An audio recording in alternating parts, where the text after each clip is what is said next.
नमस्कार मित्रों, पिछले कुछ कार्यक्रमों में हमने वृश्चिक लग्न के लिए प्रथम भाव से लेकर चतुर्थ भाव तक बुध के फलों को समझा है। इसके पीछे के तर्क को जाना है। इस कार्यक्रम में हम पंचम तथा षष्ठ भाव में बुध क्या फलित देंगे इसको समझने जा रहे हैं। शुरू करते हैं पंचम भाव से। हमने देखा ही है अगर किसी भी ग्रह का सटीकता से फलित जानना है तो चार बातों पे ध्यान देना चाहिए, यानी कारकत्व से फलित देखना चाहिए, भाव स्थिति से देखना चाहिए, भावेशत्व से जानना चाहिए और दृष्टियोग से देखना चाहिए। तो पहले कारकत्व से जानते हैं बुध पंचम भाव में क्या फल देंगे। वृश्चिक लग्न के लिए पंचम भाव में 12 आंकड़ा आता है, यानी मीन राशि आती है। कारकत्व से हमें फलित जानने हैं, इस कारण बुध का बल जानना होगा। तो पहले राशि बल हम जान रहे हैं, इसके बाद भाव बल भी जानेंगे। तो यहाँ पे 12 आंकड़ा है, गुरु की राशि है। गुरु के और बुध के मध्यम संबंध है, ना शत्रु है ना मित्र है। लेकिन मीन राशि में बुध नीच के माने गए हैं। नीच के यानी सबसे कम बल इन्हें इस राशि में प्राप्त होता है, ये बलहीन है, इस कारण इनको राशि बल नहीं है। अगर भाव बल का विचार करें तो ये कौन भाव है, पंचम भाव कौन भावों में से आता है, इस कारण ये शुभ भाव है कुंडली का, इस कारण इसको भाव बल है। बुध को भाव बल है लेकिन राशि बल बिल्कुल ही नहीं है, ये नीच के है। इस कारण इनके कारकत्व से जो बातें जानी जाती है इनके मामले में कमी देखी जाएगी। बुध के कारकत्व से बुद्धि, वाणी, वाणिज्य, व्यापार, गणित, तर्क, लेखन, अभिव्यक्ति, ज्योतिष इत्यादि देखे जाते हैं, तो इनमें कमी देखी जाएगी, यानी ये व्यक्ति बुद्धिहीन रहेगा। तर्क बुद्धि यानी लॉजिक से विचार करने वाला नहीं रहेगा। बुध वाणी के कारक है तो ये असंबद्ध बोलने वाला रहेगा। इसके वाणी में भी, इसके बोलचाल में भी ठीक तरह से तर्क नहीं दिखाई देगा, ये बात पता चलती है। वाणिज्य के कारक है, लेन देन के कारक है, इसमें ये कच्चा रहेगा। व्यापार में ये कच्चा रहेगा, ये बात पता चलती है। लेखन के कारक है, इसका हस्ताक्षर खराब होगा तथा लेखन की शैली भी बहुत खराब होगी, ये बात पता चलती है। अभिव्यक्ति के कारक है बुध, तो इसके जो विचार है इनके विचारों में कुछ गड़बड़ी हो सकती है। पंचम भाव से विचार भी देखे जाते हैं लेकिन हम कारकत्व से ही विचार कर रहे हैं। तो बुध अभिव्यक्ति का कारक है, ये ठीक से अभिव्यक्ति नहीं कर पाएगा। बुध बुद्धि का कारक है, ये बुद्धिहीन रहेगा, लेकिन इसके विचारों में गड़बड़ी होने के कारण ये अपने विचार ठीक तरह से औरों के सामने नहीं रख पाएगा। ये हम कारकत्व से जान रहे हैं। अब ये तो जान लिया कारकत्व से क्या फलित देंगे। अब भाव बल से या भाव स्थिति से देखते हैं। बुध पंचम भाव में बैठे हैं, हमने देखा ही है। यहाँ पे राशि भाव स्थिति से देखने के लिए भी राशि देखनी है सबसे पहले।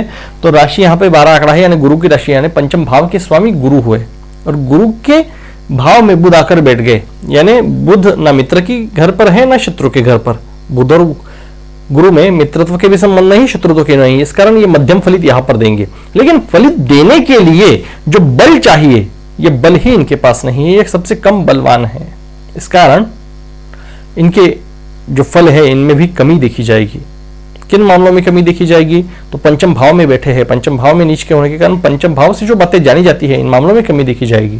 पंचम भाव से संतति देखी जाती है, संतति सौख्य देखा जाता है, विद्यार्जन, शिक्षण आदि देखे जाते हैं, इन मामलों में कमी देखी जाएगी।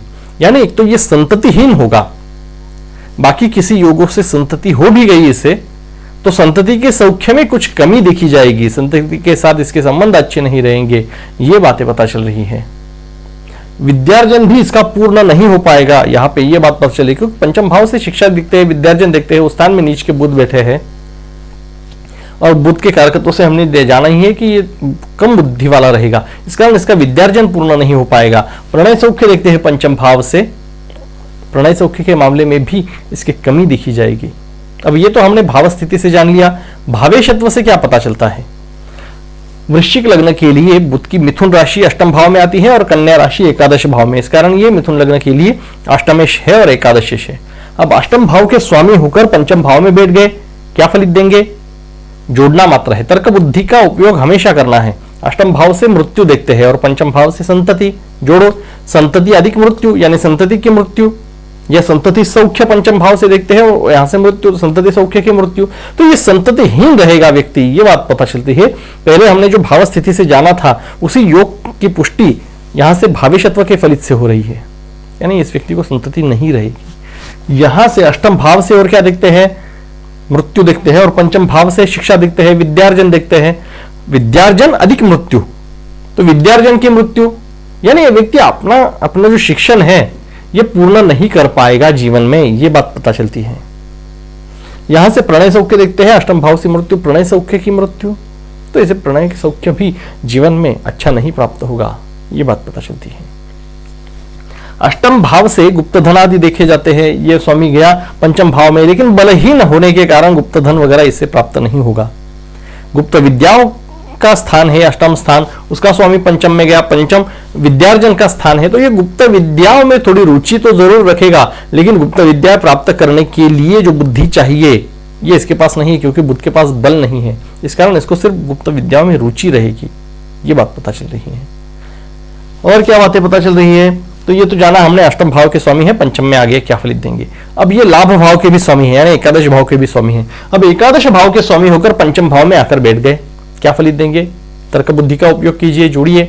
एकादश भाव से लाभ देखते हैं, पंचम भाव से संतति देखते हैं, तो संतति से लाभ या संतति का लाभ ये फलित यहां से मिल रहा है। लेकिन ये फलित देने के लिए बुद्ध के पास जो बल चाहिए, ये बल इसके पास नहीं है, और बाकी के योग प्रबल है भाव स्थिति से भी, और बुध अष्टम भाव का स्वामी होकर पंचम भाव में गया, इस कारण भी ये संततिहीन रहेगा, ये योग दिख रहा है। लेकिन अगर और किसी योगों से और किसी ग्रहों के कारण इसे संतति हो भी गई, तो इस संतति से इसे लाभ प्राप्त होगा, ये बात पता चलती है।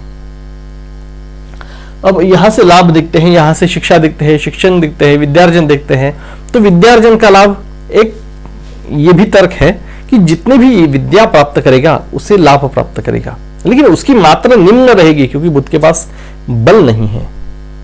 यहां से मित्र देखते हैं, मित्र का स्वामी आ गया पंचम भाव में, संतति के साथ इसके मित्र के संबंध अच्छे रहेंगे, या इसको अच्छे मित्रों की प्राप्ति होगी, क्योंकि यहां से अगर गिने एकादश भाव से, आप एकादश भाव को प्रथम मान के गिने तो ये सप्तम आता है, सप्तम भाव भागीदार का स्थान होता है, यहां से प्राप्ति ही दिखती है।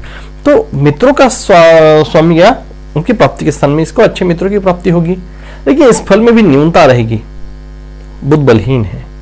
यहां से एकादश भाव से ज्येष्ठ भ्राता देखे जाते हैं, उसका स्वामी गया पंचम भाव में नीच के हैं, इस कारण एक तो ऐसे ज्येष्ठ भ्राता होंगे नहीं, अगर होंगे भी तो उनके साथ जो संबंध है वो यथा तथा रहेंगे, उनके साथ संबंधों में न्यूनता दिखती है, क्योंकि बुध को बल नहीं है। अब ये तो भावेशत्व से जान लिया, दृष्टि योग से क्या पता चलता है। बुध पंचम भाव में बैठकर एकादश भाव पर दृष्टि डाल रहे हैं, एकादश भाव में इनकी खुद की ही राशि है, इस कारण एकादश भाव के स्वामी बुध है, ये खुद के ही घर को देख रहे हैं, इस कारण खुद के घर के लिए अच्छे फलित देंगे। क्या फलित देंगे, तो एकादश भाव से लाभ देखते हैं, और बुध की पूर्ण दृष्टि वहां पे है, इस व्यक्ति को अच्छे लाभ प्राप्त होंगे, ये बात पता चलती है। लेकिन इस फलित में न्यूनता देखी जाएगी, लाभ भी उच्च दर्जा के लाभ नहीं होंगे, ये निम्न दर्जे के लाभ होंगे, क्योंकि बुध के पास बल नहीं है, इनकी दृष्टि में भी बल नहीं है। नीच ग्रह की, बलहीन ग्रह की दृष्टि में भी बल नहीं होता। एकादश भाव से मित्र देखे जाते हैं, ज्येष्ठ भ्राता देखे जाते हैं, बुध इस स्थान को देख रहे हैं, इस कारण इसके मित्रों में, ज्येष्ठ भ्राता में बुध के तत्व पाए जाएंगे, यानी वो बुद्धिमान रहेंगे तथा उनकी वाणी अच्छी रहेंगी, या वो व्यापार या वाणिज्य के क्षेत्र से रहेंगे, ये सारी बातें पता चलती है। लेकिन फलित में न्यूनता जरूर देखी जाएगी। अब ये तो हमने दृष्टियोग से जान लिया, आप कारकत्व से जाना, भाव स्थिति से जाना, भविष्यत्व से जाना, दृष्टियोग से जाना। ये यहां से बहुत ऊंचा लाभ नहीं प्राप्त करा सकेंगे, ये मैं कहना चाह रहा हूं। न्यूनता लाएंगे, यानी लाभ भी बहुत कम मात्रा में, इसकी आय भी कम होगी। यहां से इनकम भी देखते हैं, निरंतर मिलने वाले पैसा भी यहां से देखते हैं, तो इसकी आय भी कम होगी, ये बात पता चलती है। अब ये तो सब हमने जान ही लिया, अब षष्ठ भाव की ओर चलते हैं। षष्ठ भाव में बुध क्या फलित देंगे।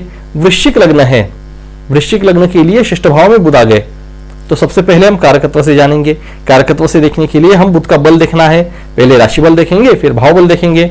राशि बल अगर देखना है तो यहाँ पे एक आंकड़ा है, बुध है, एक आंकड़ा यानी मंगल की राशि है, मंगल के और बुध के समत्व के संबंध है, यानी न मित्र है न शत्रु है, इस कारण बुध को यहाँ पर मध्यम राशि बल प्राप्त है। अब राशि बल मध्यम है, अगर भाव बल का आप विचार करें तो ये षष्ठ भाव है, रोग स्थान है, मृत्यु माफ कीजिए शत्रु स्थान है। इस स्थान में बुध को अपने गुण प्रदर्शित करने के लिए पोषक वातावरण नहीं दिख रहा है, इस कारण इसको भाव बल नहीं है। अब भाव बल नहीं है, राशि बल मध्यम है, इस कारण इसके कारकत्वों में कमी आ जाएगी, मध्यम से कम फलित यहाँ पे प्राप्त हो रहे हैं, यानी कारकत्वों में न्यूनता दिखी जाएगी। यानी बुद्धि के मामले में व्यक्ति कम रहेगा, वाणी के मामले में तर्कपूर्ण वाणी बोलने के या होशियारी से पूर्ण वाणी बोलने में ये कम रहेगा, ये बात पता चलती है। तथा वाणिज्य के क्षेत्र में, लेन देन के क्षेत्र में इसकी बुद्धि कम होगी, व्यापार के क्षेत्र में इसकी बुद्धि नहीं चलेगी, गणित विषय इसका अच्छा नहीं होगा, तर्क बुद्धि इसकी अच्छी नहीं रहेगी। तथा लेखन के मामले में ये यथार्थी रहेगा, इसका हस्ताक्षर खराब रहेगा, ये बात पता चलती है। अभिव्यक्ति के मामले में यानी एक तो विचारों में गड़बड़ी होगी, इस कारण ये अपने विचार औरों के सामने ठीक से प्रदर्शित नहीं कर पाएगा, ये बात यहां से पता चलती है। अब ये तो कारकत्व से जान लिया क्या फलित देंगे, भाव स्थिति से जानते हैं। अगर भाव स्थिति से जानना है तो सबसे पहले राशि ही देखना है। यहाँ पे एक आंकड़ा है यानी मंगल की राशि है, इस कारण षष्ठ भाव के स्वामी मंगल हुए और बुध आकर बैठ गए षष्ठ भाव में, यानी मंगल के घर में मंगल न शत्रु है न मित्र है, इस कारण इस भाव के लिए बुध मध्यम फलित देंगे। ये भी जान लिया फलित कैसे देंगे। अब क्या फलित देंगे, तो षष्ठ भाव से रोग देखे जाते हैं, इनके मामले में मध्यम फलित मिल रहा है, इस कारण इस व्यक्ति को जीवन में कभी ना कभी बुध के मामले में रोगों का सामना करना पड़ सकता है। बुध के मामले में यानी बुध से क्या देखा जाता है, बुद्धि देखी जाती है, यानी बुद्धि से रिलेटेड या मज्जा तंतु से रिलेटेड न्यूरोलॉजिकल डिसीज इस व्यक्ति को परेशान कर सकते हैं। बुध वाणी का भी कारक है, इस कारण वाणी के रोग भी इसे परेशान कर सकते हैं, यह बात पता चलती है। और क्या बात पता चलती है, शत्रु देखे जाते हैं षष्ठ भाव से। तो ये जो व्यक्ति है ये शत्रुओं से परेशान रहेगा, क्योंकि बुध को यहां पर बहुत सारा बल प्राप्त नहीं है, राशि बल भी मध्यम है, भाव बल भी नहीं है, इस कारण ये शत्रुओं से परेशान रहेंगे, ये बात पता चलती है। मध्यम फलित मिल रहा है यहाँ पे।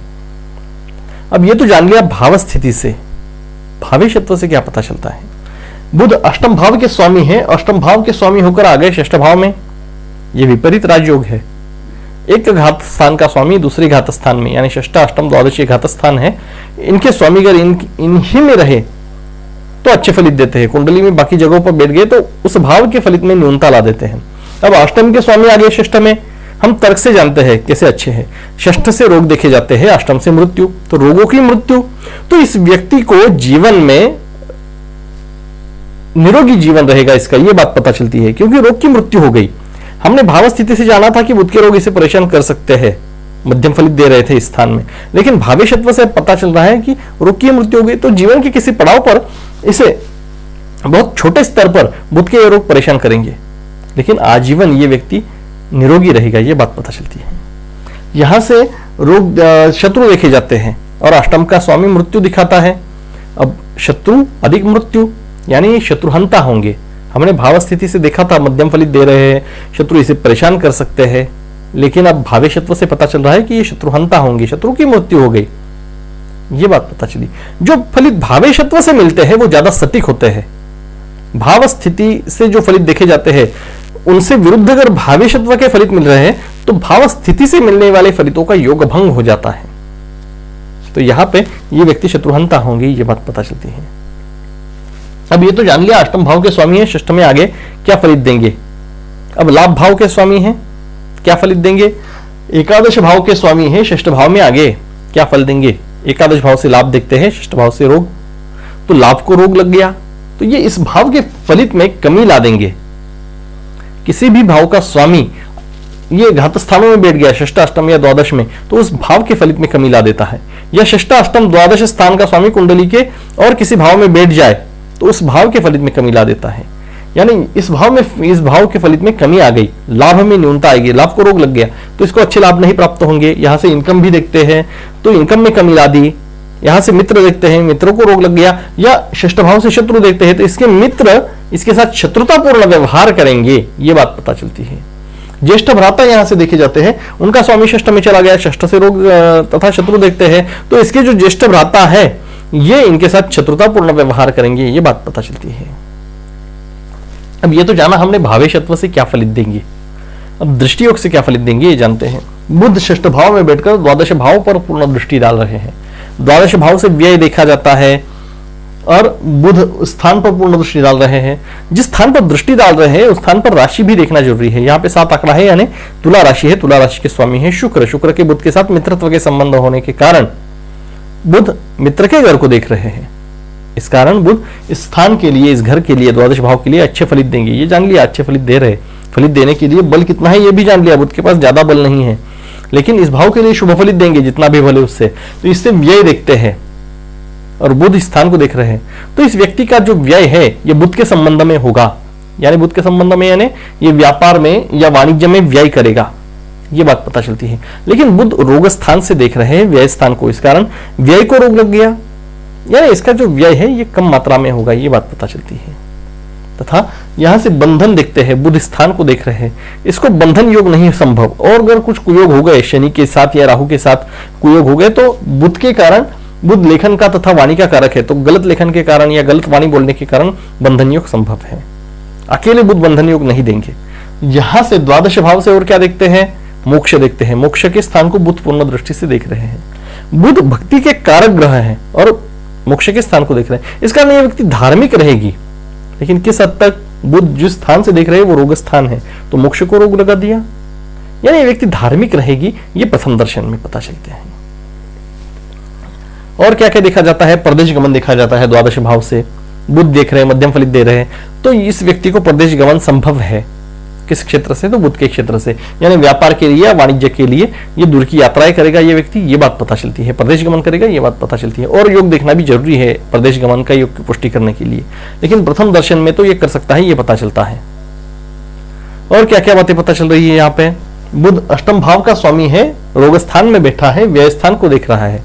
अष्टम भाव से मृत्यु देखते हैं, रोग स्थान में बैठकर उसको देख रहा है, यानी मृत्यु के तत्व भी इसके दृष्टि में आ गए, तो इसने व्यय को ही मृत्यु लगा दी, व्यय की मृत्यु कर दी, यानी इस व्यक्ति के जो खर्चे हैं ये बहुत कम होंगे, ये बात पता चलती है।